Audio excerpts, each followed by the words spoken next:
But first, let's bring in my panel for tonight. Joining me, Sky News contributor, forward Howard Government Minister Gary Hargreaves, and LNP MP Keith Pitt. Gents, welcome. Great to have you back on the show. My dynamic duo for a Monday. We'll start with the big coalition nuclear. Thank you, gentlemen. The nuclear announcement by the coalition. This is the plan to see nuclear power plants put at 7 existing coal-fired power station sites. Experts, of course, saying that coal workers, such as electrical engineers, that's your mom there, Keith, and mechanical engineers could easily transition across into the nuclear energy. Now, I reckon this is a hell of a lot more realistic than these ephemeral green jobs we hear about that never really materialise, because there's not much in the way of permanent work once you erect these imported wind turbines and put in place these imported solar panels, is there, Keith? Well, that's exactly right, Peter. It's an absolute nonsense. And I had a piece in The Australian earlier in the year. Effectively, the wind turbines are maintained generally by subcontractors like Vestas. You will have in a power station, a coal-fired power station, a whole heap of technical expertise in well-paid jobs, like engineers, like condition and monitoring experts, like people who work on steam turbines and some very technical pieces of equipment.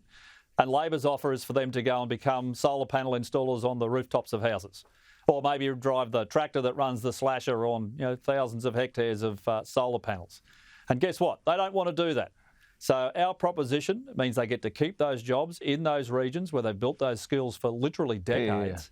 And they'll keep those high-paid jobs, and they'll continue to do the same work, and we'll train even more of them into the future. And I just think that is one of the main reasons this is the right proposition for our country and the future of energy in our nation.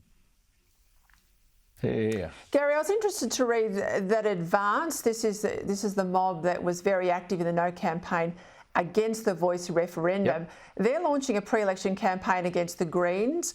They're calling the campaign Greens Truth. They don't think voters really understand what the Greens are about. They say there's a lot more that's radical about the Greens beyond their environmental policies. And of course, if we're headed for minority government, the Greens will be absolutely key players. What do you make of this push? Look, I think it's really important because the Greens used to like koalas. Now they're killing them because their policies now, their anti-Australian approach to everything, and on the energy front alone, their plan is to lop off the tops of hills and fill our farmlands with these solar installations. The hills are going to have the wind turbines, the farmlands are going to have the solar installations.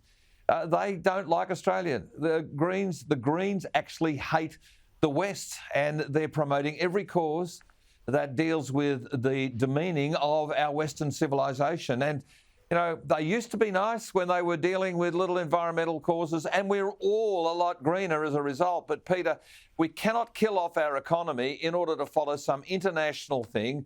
That means that the elites will do fine, thank you very much. They'll be the billionaires or the millionaires who want to be billionaires, as Peter Dutton said over the weekend. They'll do just fine, thank you very much. They're not affected by the increasing cost of everything, driven by the increasing cost of electricity. The Greens don't care because they're all having a great time, thank you very much. And they do not like Australia. I don't think Australians should like them. We can't trust them. They're extreme left, and they're controlling the extreme left of the Labor Party and, frankly, the extreme left of the Liberal Party, of which there's a much smaller number, but they do exist.